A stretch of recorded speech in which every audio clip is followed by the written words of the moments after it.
I am back. Oh, sorry. आज मेरा passport आ गया guys.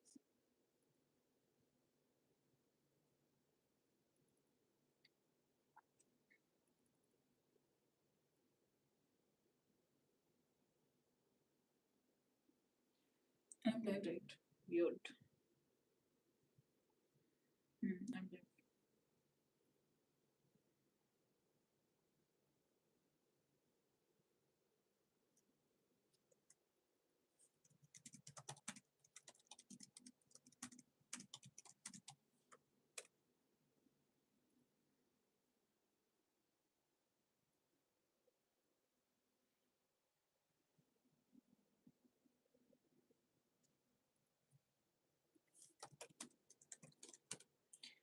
ठीक है, तो हमने कहाँ तक पढ़ाई की थी अभी उससे पहले जो आए थे? एक सेकेंड, मेरे फोन में बैटरी है. ठीक है, चालू वाले. Now next we are going to revise the design principles, solid principles, all the good coding design principles. Help me revise them and give the first. We will learn the concepts and then the implementation or something. So first give me all the concepts and revision of that.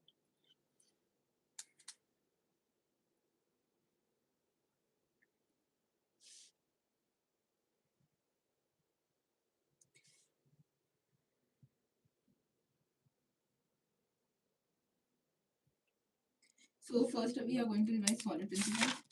BSS block start to block symbol to start. Block started by symbol. Block started by symbol. भूल जाती हूँ यार ये definition में हमेशा. So now we are going to revise solid principles. Solid. Single responsibility. A class should have only one reason to change. A class should have only one responsibility. For example, user manager will only operate or manage the user operations. Email service will only send the emails. Report generator will only generate the reports. Open close principle. Open closed principle. Your design should always be open for extension but closed for modification. Adding new behavior without changing the existing code. So it should always be open for extension but always closed for modification. Every animal requires modifying the old code. So just have an interface, add new class, no modifications are needed. Okay. So open close principle, which is always open for modification but always closed. Always open for extension but always closed for modification. L is Liskov substitution. Liskov substitution principle. Derived class should be usable wherever the base class is expected. Classic example, bird fly, pigeons cannot fly. Now, problem, inheritance hierarchy is wrong. So benefit is correct. So your Liskov substitution, that wherever your base class is there, derived class can substitute that base class. So this is Liskov substitution principle. Then is interface segregation.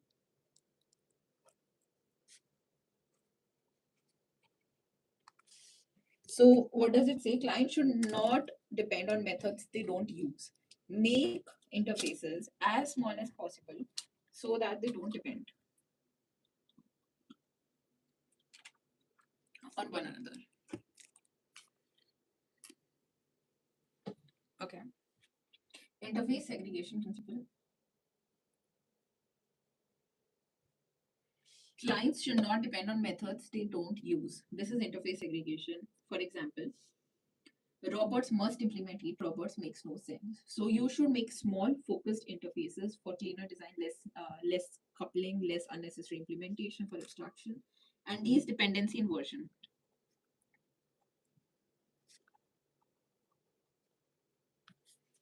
So it depends on abstractions, not concrete implementations. So order service, MySQL DB, strong coupling good. Order service, database interface, MySQL. So benefit depend on abstractions, not concrete implementations. Always depend on abstraction. It says depend on abstractions. Don't repeat yourself dry. Don't repeat yourself. If there's something that you have to make, Encapsulate it into a function and reuse that logic. Don't copy the same validation logic multiple times because it is easier maintenance, less code backlog, less code depth, and fewer bugs. The next is KISS, which is keep it simple, stupid. Keep it simple and stupid.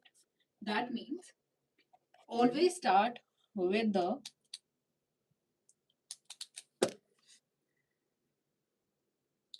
I forgot there was one thing that the minimal working design there it was called something like in system design we always keep it simple and stupid and we start with the smallest working model and then we build over it. We used to call it something I forgot.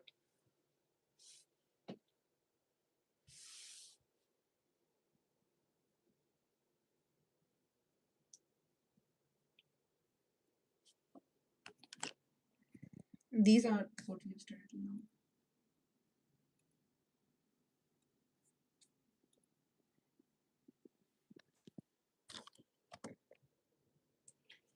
MVP, minimal viable product. So it says always build your minimal viable product. Minimum viable product. And then build over it. So build the smallest working version that delivers value and then iterate over it. Because first build your basic URL shortener, analytics, custom alias, rate limiting, or etc. And then build over it. So your walking skeleton at least works and then do. There are two important design principles which we should keep in mind, which is keep it simple and stupid. So always work with your MVP, minimum viable product, and then iterate. And the second one is Yagni, you aren't gonna need it. So you aren't gonna need it. You aren't gonna need it. Do not build features before they are needed. Don't add placeholders. Yes, it is good to make your design extensible, but do not add features, services you don't need. Do not fill in the requirements. Just start with your current requirements, less code with less complexity. High cohesion.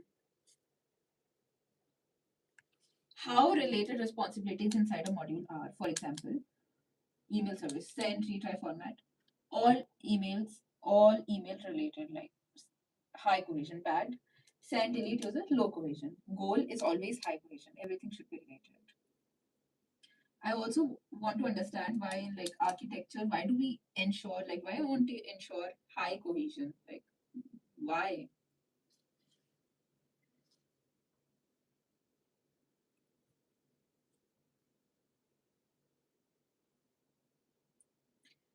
High cohesion is generally considered a good thing because we are trying to achieve high cohesion and low coupling. High cohesion and low coupling, which also helps in ensuring single responsibility design. Cohesion ensures how closely related the responsibilities inside a module, class, or service are. High cohesion means class does one thing, does it well, everything is related to email functionality. Low cohesion means it does unrelated things. It is difficult to maintain understandability, is also hindered. It is easier to understand when you're debugging email issues, easier to maintain, easier to test because you can easily create an integration test to test the complete email functionality. It is better reusability. It has better reusability. Suppose another team needs email functionality, so you can use it directly. Fewer side effects. Real design example. We aim for high cohesion because each class, module, or service should have single well-defined responsibility. High cohesion improves readability, maintainability, testability, reusability, and reduces the risk of unintended side effects where the system works. Combined with low coupling, it leads to a cleaner, more scalable software design. Loose coupling, how dependent modules are on each other. Composition over inheritance always.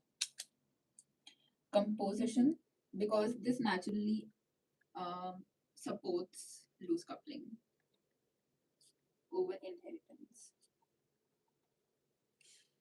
It adds more flexibility to the architecture. Separation of concerns. Different responsibilities belong in different modules. So we also need to ensure separation of concerns. Each has a different report, so don't miss concerns. Law of Demeter, principle of least knowledge. So bad, too many hide all the internal details, encapsulate what changes, favor interfaces over implementations. Design principles. Single responsibility, open close, list call, substitution, interface segregation, dependency inversion, dry kiss, Yagni, high cohesion, low coupling, composition over inheritance, separation of influence. They are very important. Now let's move on to design patterns, and also can you give me like examples, like just quick examples of the most common design patterns?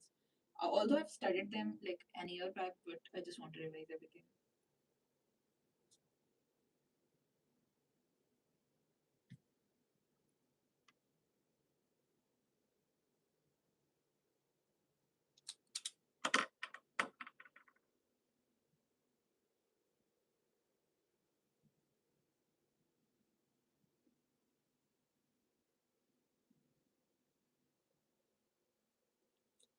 There's so many design patterns. What the hell?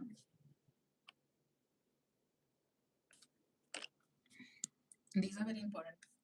The notes that I've created, although I'm not going to use them.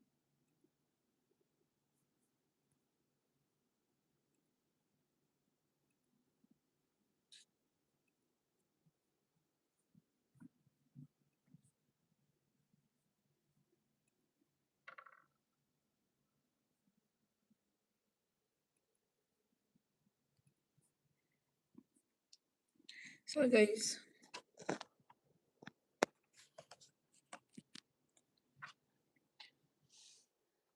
also guys, I'm going to just quickly revise everything before moving on. See, I'll tell you. Always keep solid principles in your mind, which starts with single responsibility, open for extension, close for modification, list of substitution, interface segregation, dependency inversion. Okay. If, and dry, do not repeat yourself, create everything into functions, reuse it. Keep it simple, stupid. You ain't gonna need it. Create MVP first, then iterate over it. High cohesion, less coupling. Composition, always inheritance, always, which naturally supports loose coupling and separation of neutron. And the law of limiter, which we don't have to learn. Now, design patterns. Singleton design pattern. Singleton pattern. Ensure only one object exists. For example, logger, thread pool, configuration manager. We should ensure that only one object exists. Idea, return the same object every time. Real world, singleton is often considered overused when it introduces global state.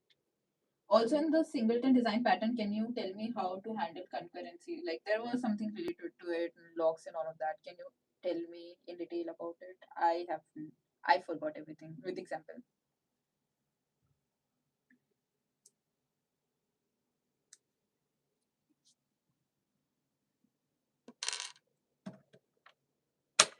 And I'm not, because I don't even need. I have a charger here. I can just attach it. My phone is already low on low battery.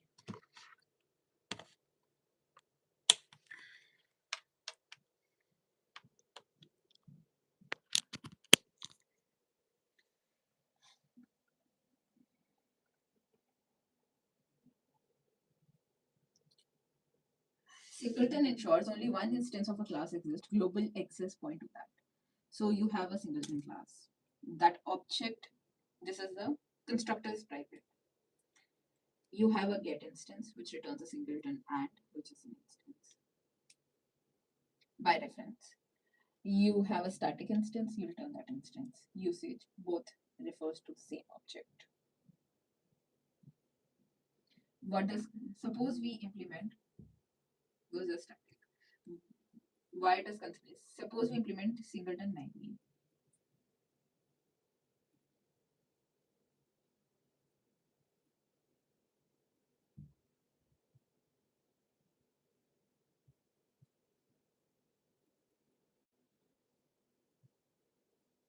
Yes. Use a mutex. So take a mutex, add logguard, take a mutex. Every call takes a log. Even after singleton has already been created, all calls still acquire a mutex. What is the opposite of acquire? Release. Unnecessary overhead. Double checking locking. So there is mutex. Inside you add a mutex. Historical problem with double checking. Could be reordered by CPU or compiler. Mere singleton. Is guaranteed to be initialized once. Keep it static. Call once. Thread safe lazy initialization. Created before anyone asks for it. Lazy initialization. Creates object on the first use.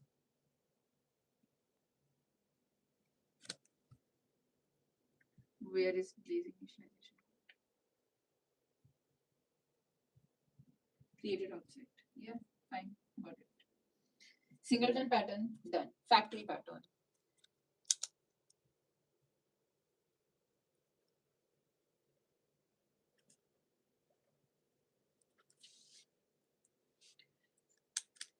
Purpose. Hide object creation. Instead of new dog, new cat, use animal factory dot create dog. So hide object creation, real world. Creating object network client doesn't know the object creation.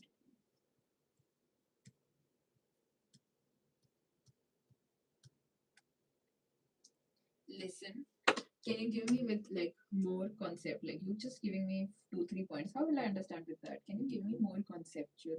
You can give me long answer, that's fine. And I just don't want 2 words. So only tell me, I know singleton already. So tell me about factory with an example of the complete like a kind of skeleton design, abstract. Tell me about builder, strategy, observer, and that's all. Just tell me about these for now.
Okay, guys, that's a good point. What problem? Okay, factory. Suppose you're building a network operating system like Sonic with multiple routing platforms, protocols. With a factory, if protocol is this, create this object this. Now imagine this logic is duplicated 15 places. When new protocol is arrived, you must modify path design. Move object creation into one dedicated place. So the client calls a factory and factory creates whatever object you want. The client doesn't care how the object is created. So routing protocol, your factory will create and that type will go to the routing protocol. Why is it useful? Without factory, everywhere there is, but with factory you just create. Recreation logic is centralized. Object creation. logic, centralized. Real world example, database connections, cloud providers, networking, builder pattern. Suppose you are constructing a switch configuration system, it has many parameters.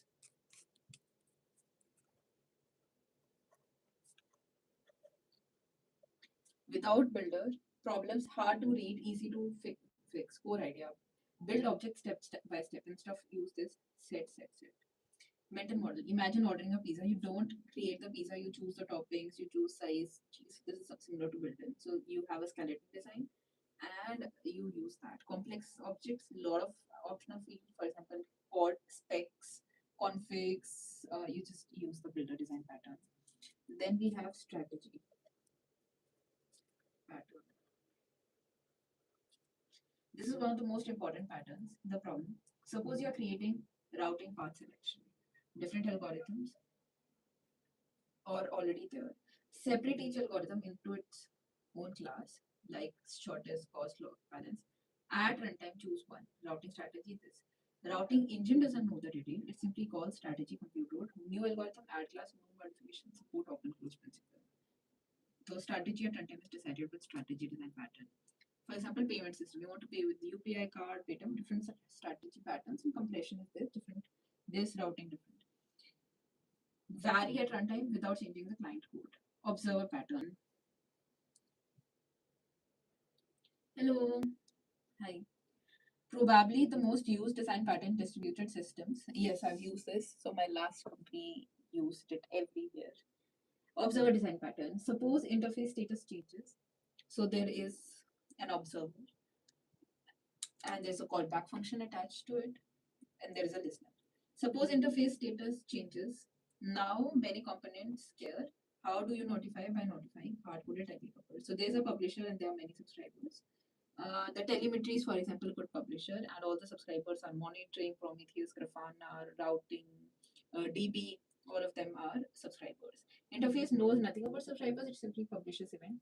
Like Kafka, the GUI buttons, they are obviously observer design pattern. Kafka is an example of observer design pattern.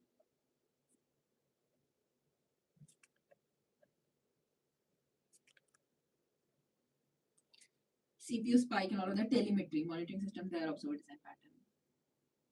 If object creation is complex, use builder. Object creation complex, then use factory. Object has many fields, use builder. Multiple algorithm, use strategy. Event has many components, use observer. Okay, fine, guys. I think I've devised this. I'm also going to give a revision. Simple, single responsibility, open close, risk of substitution, interface aggregation, dependency injection. Dry case, Yagni, high cohesion, low coupling, composition over inheritance, and separation of concerns. And then all these, remember, singleton most important, and how to solve concurrency there with mutex with logs, but that, double logs, a lot of latency. Solve it with lazy. We can also solve it creating a static object. That is one way. Other is lazy initialization. It's that right? Lazy. That is about right. Lazy initialization. Yes, because that is thread safe. But that is for singleton because one object can only be created like logger. Factory pattern, builder pattern, strategy pattern, observer pattern, they're very important. There's also adapter, decorator, command pattern. There is chain of responsibility pattern, which I all know about, but I am not going to discuss today. So, ठीक है.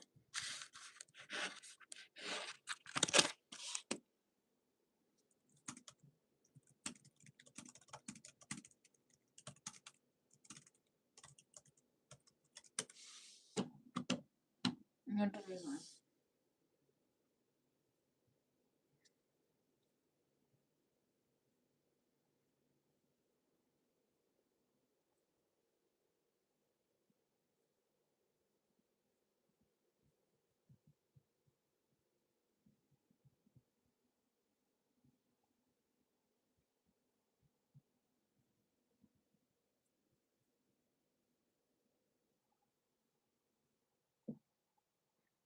Okay, they've done pagination here.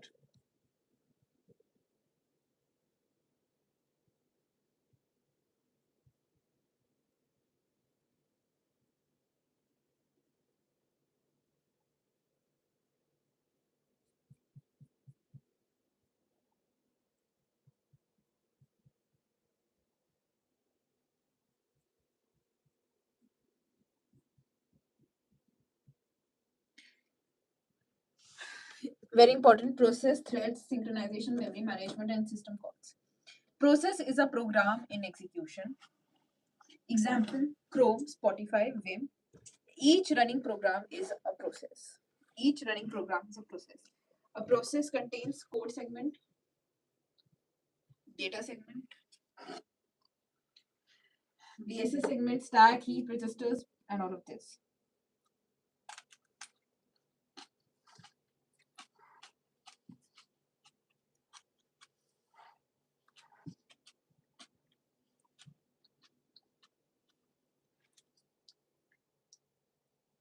This is plum. We get you so sweet. Very sweet.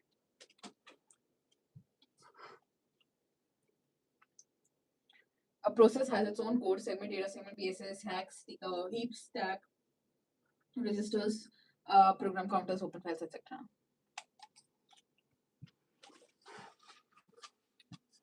New, ready, running, waiting for IO, terminated.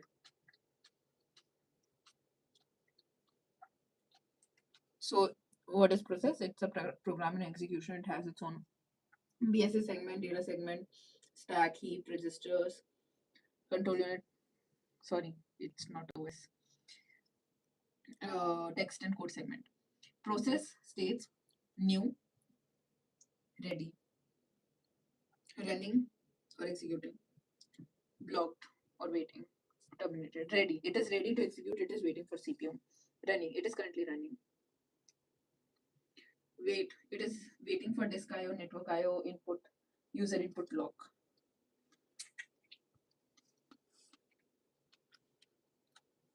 Finished execution. One of the most interview questions.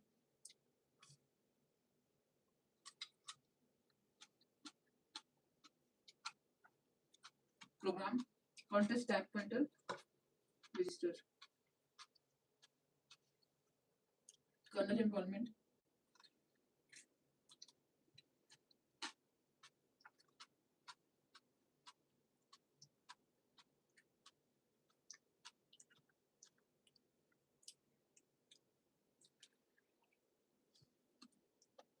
Okay. One process can convert. It's the smallest unit of execution.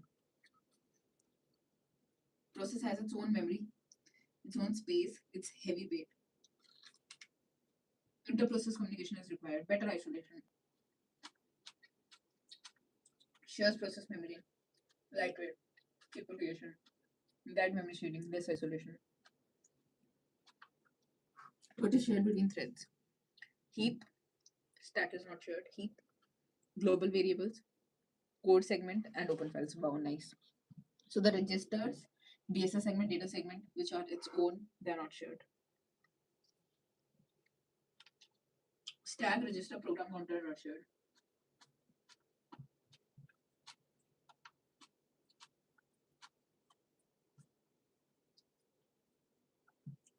Race condition means an undefined behavior when two threads they execute simultaneously access the same critical section. It's a code accessing shared data. This is mutual exclusion.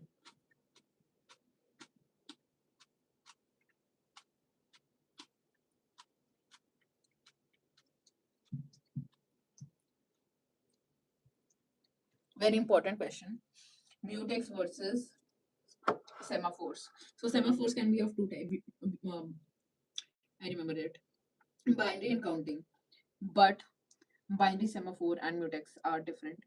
If you remember them, semaphores, mutex are RAII. Let me confirm. Hello. I want to confirm that mutex is RAII because they have the ownership, and once it goes out of scope, the destructor is called itself.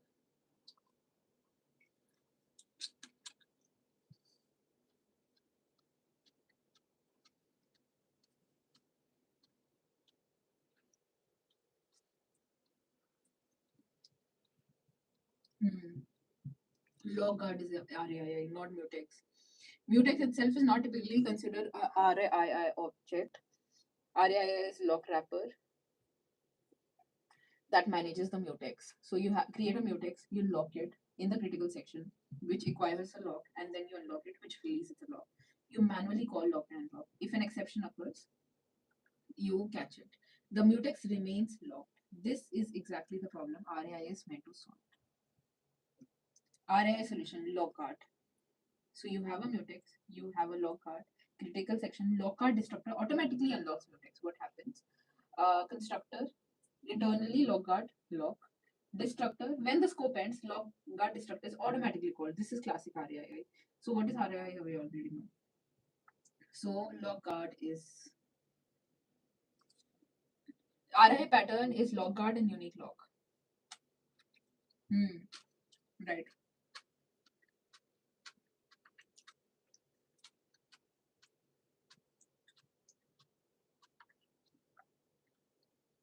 Can you tell me in detail about semaphores and mutex with example, code example, C++?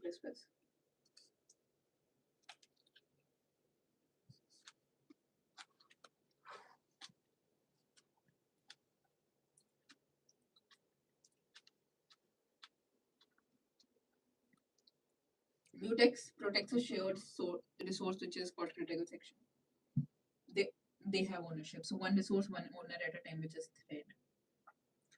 The word mutex comes from mutual exclusion. Suppose there are multiple threads updating a bank account which is balanced. Without synchronization, there is race condition. You create a mutex, MTX, this is global. In the log, in the critical section, which is balance, which is the shared data, you add a log guard. Mutex characteristics. Only one thread can enter the critical section. Semaphore controls access to limited number of resources, like n resources, n threads allowed. But there's also binary semaphore. Parking lots, 3 cars arriving, counting semaphores. Mutex has ownership, so it locks and unlocks. Semaphores has no ownership, so your SEM will acquire and thread B can release it. No ownership concept.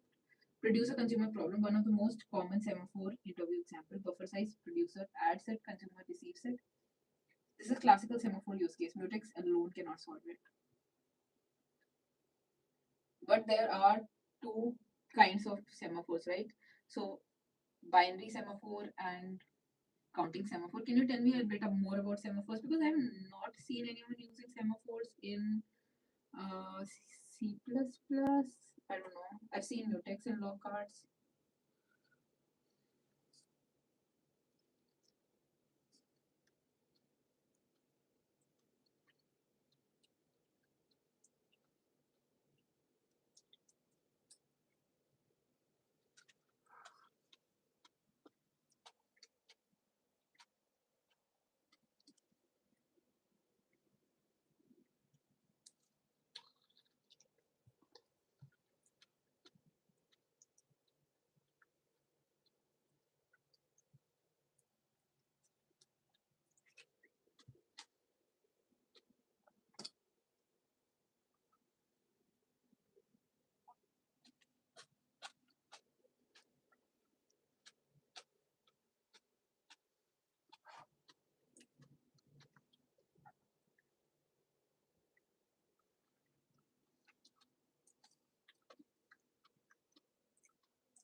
Okay.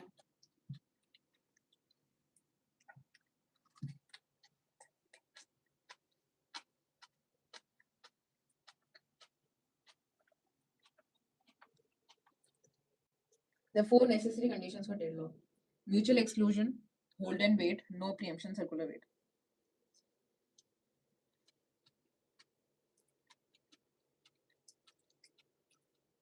Mutual exclusion,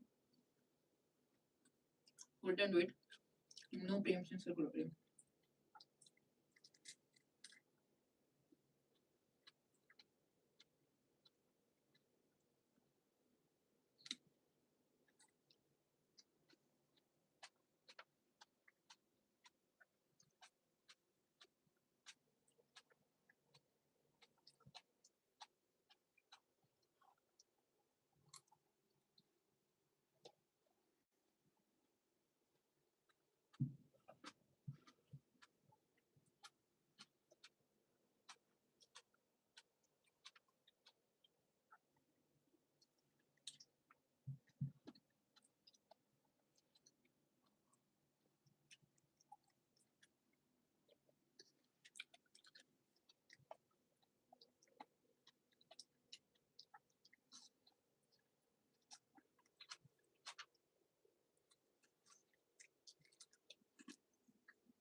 Can you give me the top 20 questions which have high probability with answers also? Okay.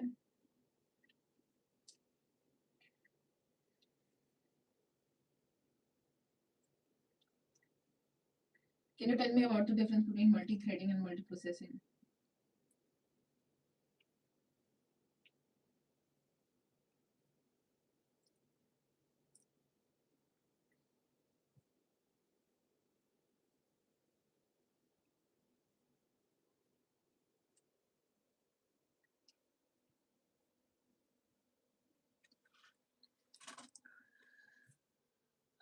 God, guys, I will be back. I don't have napkin. Please wait. Please bear with me. I will be back in 2 minutes.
One second, guys. Yes, I have to reply.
one second. I think it's fine now. Indian market गिरती जा रही है, क्या हो रहा है यार Indian market को, पर ठीक है, it's okay.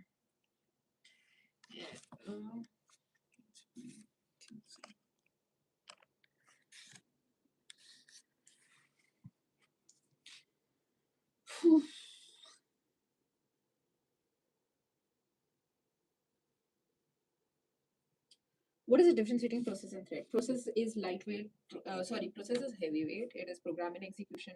It has its own memory space. It has its virtual address space, heap, locals, resources. Thread is smallest unit of execution within a process. Shares the heap and global variables and code segment, but has its own stack and registers and program counter. Uh, Creating a process requires there's no IPC, new address space, new page tables, new resource duplication. This has just new stack and lot of data shares with it, much cheaper. CPU switches execution from one processor thread to another, and they save this registers program content stack point of the current thread and then restores the next thread. So this is context switching is pure overhead. No useful work is performed. Multiple threads access shared content and outcome depends on timing. Critical section that has the shared mutual exclusion allows one thread to at one time. Difference between mutex or ownership existing mutex locking thread must unlock. Semaphore no ownership acts as a counter. Binary semaphores values behave similarly to mutex, but ownership rule differs. Deadlock two or more threads wait forever. There are four conditions: no preemption, circular waiting, resource no sharing.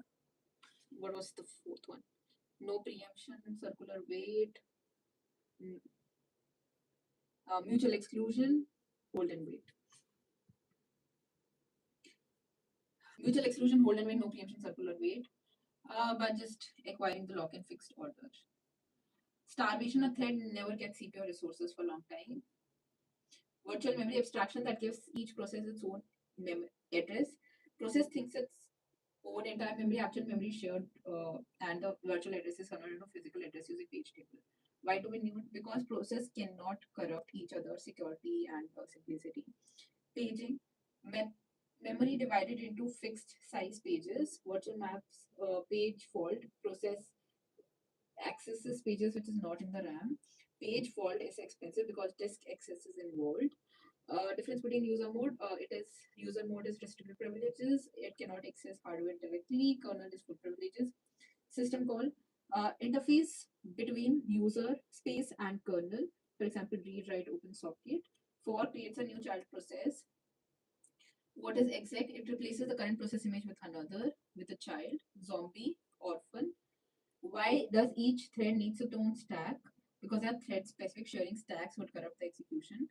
Why are context switches expensive? Because we have to save the register, program counter, and the stack pointer. So that's an overhead. I have one doubt here. I know that a new process can be created using fork, but I forgot how a thread can be created. A new thread if you want to create it for the process.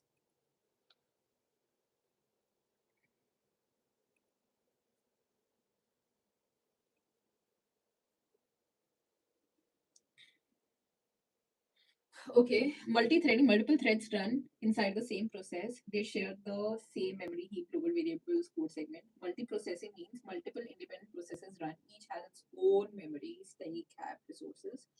So in Chrome, multiprocessing means rendering GPU extension. But if one rendering crashes, tabs survives, browser survives. Multiple differences, multi-thread, memory differences, multi-threading, both accessible with the same variable, shared memory, multiprocessing, process separate copies, no race condition. Communication threads, all threads can access it, but communication they use IPC, it replaces communication. Performance, thread creation cheap, process creation expensive, context switching between same process is relatively cheap, between process is expensive.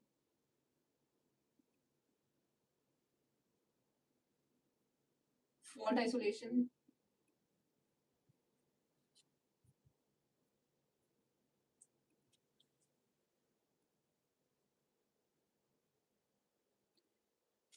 I have one doubt. Is can like okay, so CPU has cores and each core can only run one process at a time. By one process, do you mean only one thread at a time?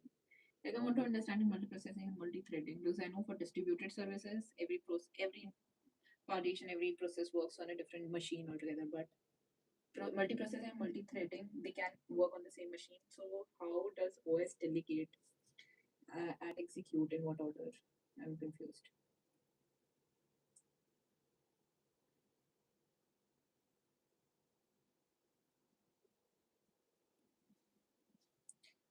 Using for creating a new process, you can use for which creates a new process and child process attached to the parent process.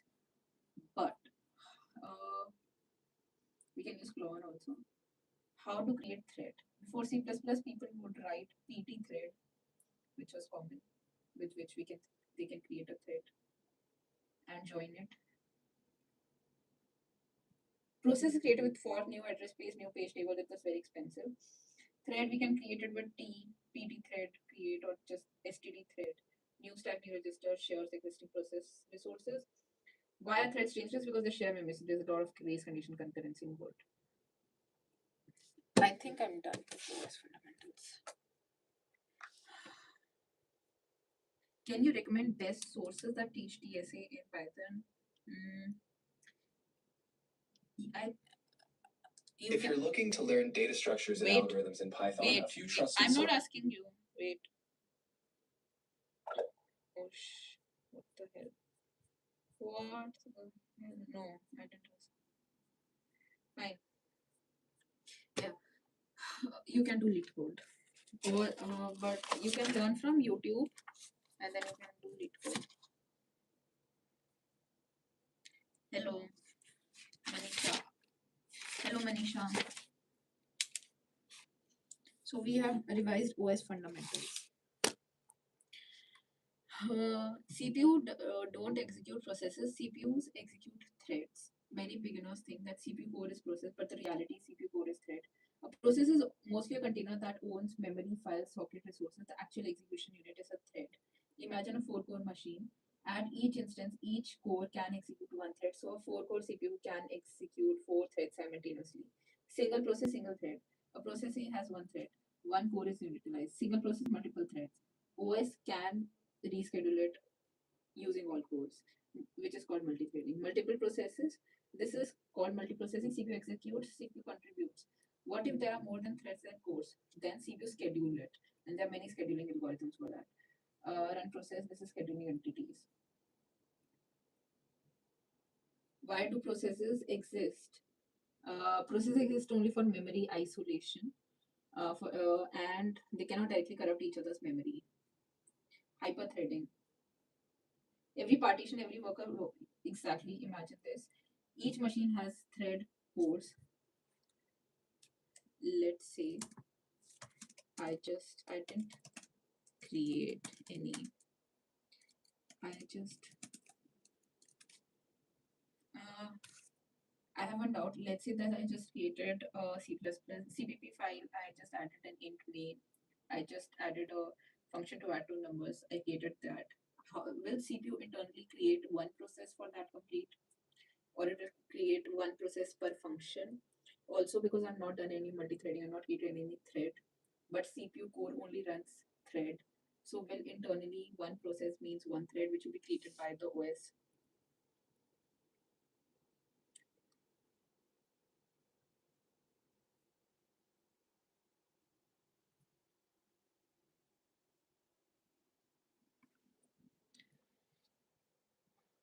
One program execution creates one process, and that process starts with one thread called the main thread.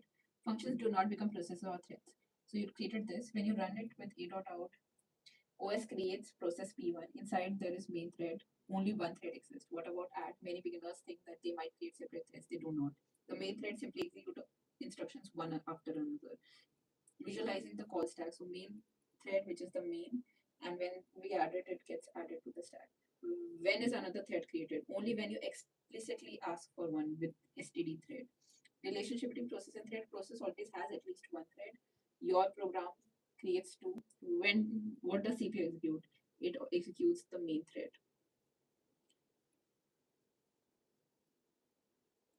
Okay, we can. Okay, fine.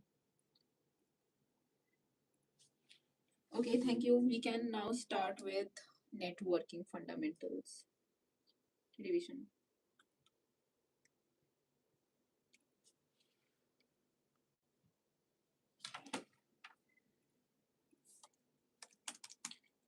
Two-bit system versus 64-bit system.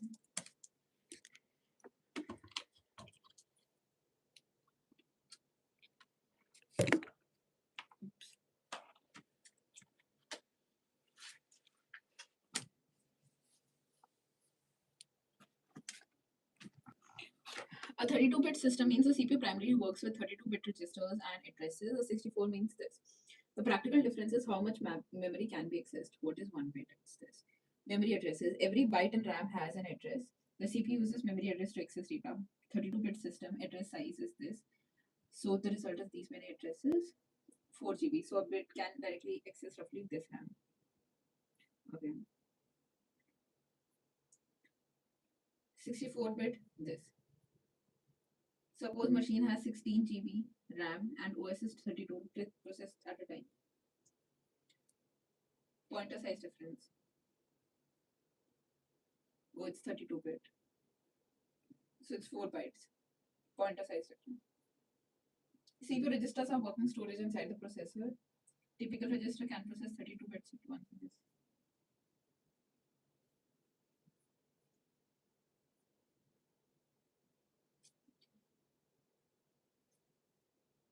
A 32-bit uses 32-bit memory addresses uh, address address about 4 GB of memory, while the 64-bit can address 64-bit addresses. So 2 raised to power 64 is just how many GBs? I don't know. Was how many GBs? 2 raised to power 64 is how much? I don't know. It just says much larger space. It doesn't say the size. Okay. Enormous. 18 quintillion. But fine.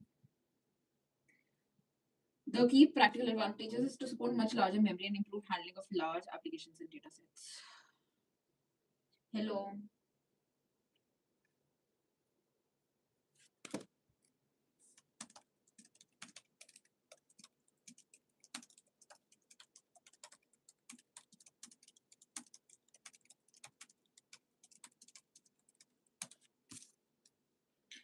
ठीक है.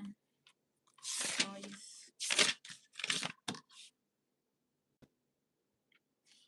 Imagine two computers. You want to send file, message, video request from A to B. The fundamental problem is how does A identify B and send data to it? Networking is simply the collection of tools that solve this problem.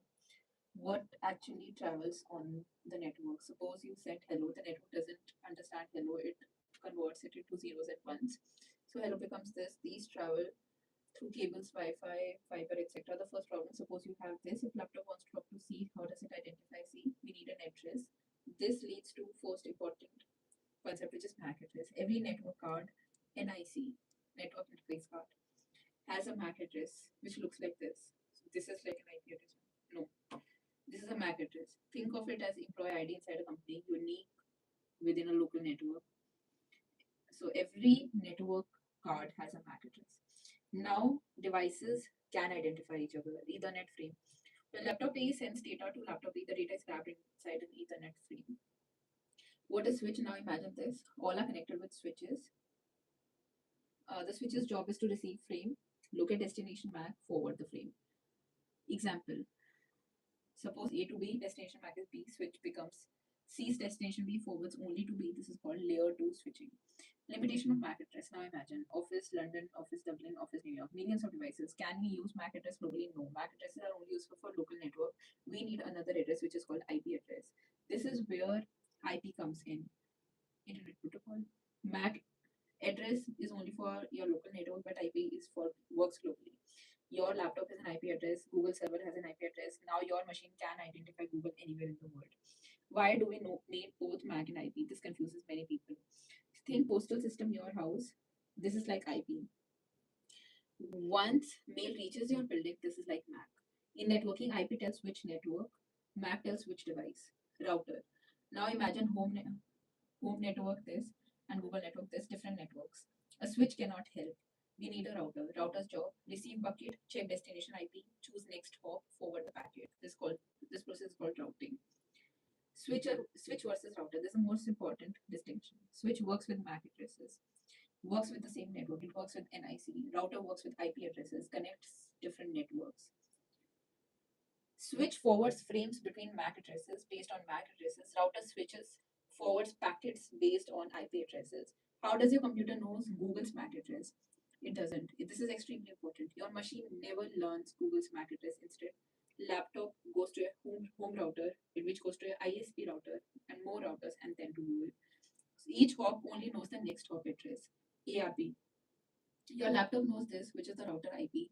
Ethernet requires MAC address. How do we find it? Using address resolution protocol, ARP. Your laptop asks who has this router. C. I do. MAC. Now communication can begin. What happens when you open Google? So you track the IP into MAC. ARP, address resolution protocol. ARP converts IP to MAC.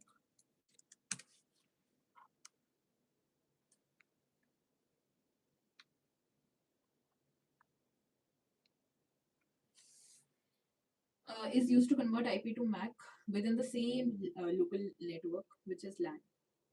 Why do we need ARP? Suppose your machine needs to send a packet. The IP address helps with logical addressing, but Ethernet actually delivers a frame. So before sending the frame, your machine should need. This is where the IRP comes in. Address resolution protocol. What happens when you open Google? Let's build the complete flow. You type this. Browser does DNS lookup. Then we get the Google's IP. Determine the destination is outside local network. We need router. ARP for router MAC, which who has this?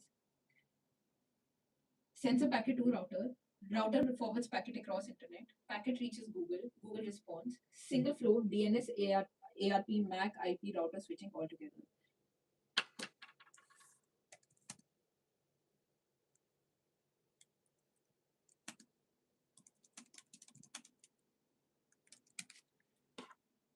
The very useful concepts.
Transport layer. There is TCP UDP ports. The problem TCP solves. Suppose you want to send hello world from London to a server in New York. The internet is complicated. Routers may drop packets, delay packets, deliver packets out of order, duplicate packets. Example is send packet 1, 2, 3. But receiver receives 3, 1, 2 with packet 2 missing. How do we solve it? TCP. TCP, which is Transmission Control Protocol. It provides reliability. Lost packets are retransmitted. Ordering packet arrive in the correct order. Error detection. Fast sender doesn't overwhelm slow receiver. This is the TCP diagram, very famous diagram. Sync, acknowledge, sync, async. So this is a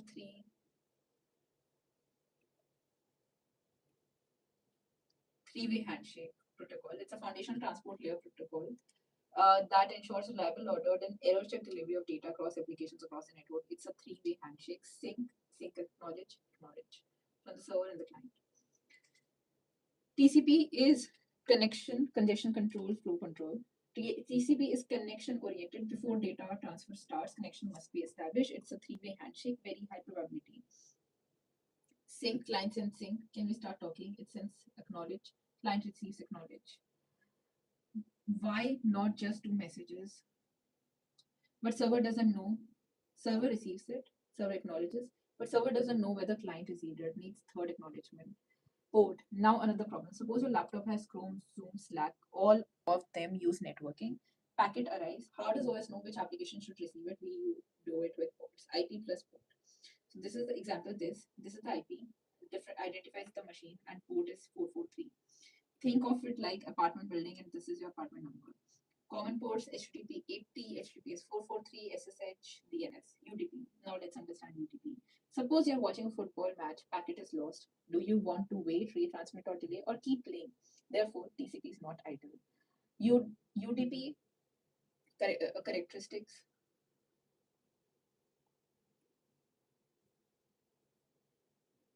UDP is connectionless, no handshake. UDP is unreliable, no transmission. It is unordered. It is fast, very little overhead. TCP, it is reliable, ordered handshake. Unreliable, unordered, but very fast.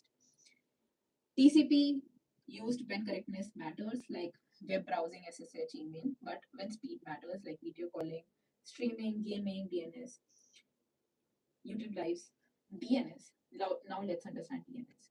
Computers doesn't understand names, so they have to convert their domain names into IP addresses. DNS query flow: browser goes to DNS server, returns the IP, browser connects. Without DNS, you would just have you type this instead of this, which is tough to remember. DHCP. Question: how does your laptop get the IP address, subnet mask, gateway, DNS server automatically? Answer: DHCP, DSCP.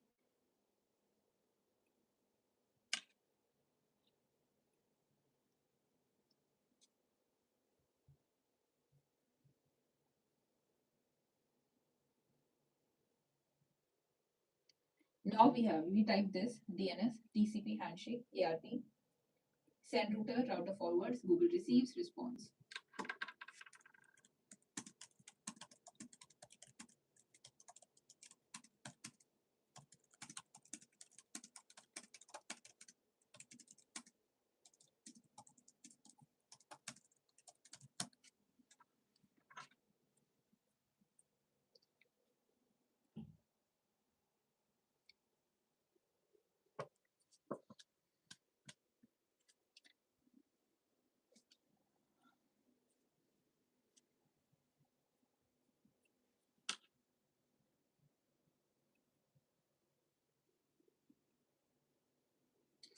Oh, DHCP, Dynamic Host Configuration Protocol. It's a network management protocol used to automatically assign IP configuration parameters to devices on it.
Bye guys. Now I will go and work. Bye.